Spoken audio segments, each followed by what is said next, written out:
Did you know the Quran revealed a scientific miracle about the ocean over 1400 years ago? Something that science only just discovered recently? No, it does not, but I do know that Muslim apologists keep trying to shove modern science into vague 7th century poetry.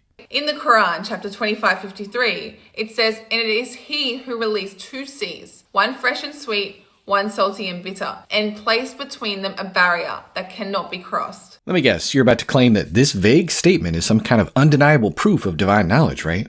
But here's the amazing part. Scientists only just discovered that when fresh and salt water meet, they don't mix. There's an invisible barrier between them that keeps them separate called halocline, which forms between them due to differences in chemical composition, density, and temperature. This would be impossible for someone without modern technology to know. But the Quran describes it perfectly. Amazing? Not really.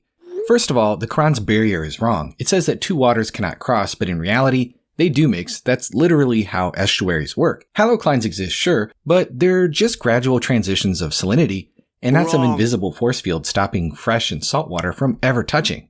The Quran gives the wrong picture of how this exactly works. Plus, this isn't new. Aristotle wrote about water layers over 1,000 years before Islam, as did Strabo, and any sailor, fisherman, or coastal dweller would have noticed differences in water taste, temperature, and mixing patterns. This is just basic observation, not divine revelation.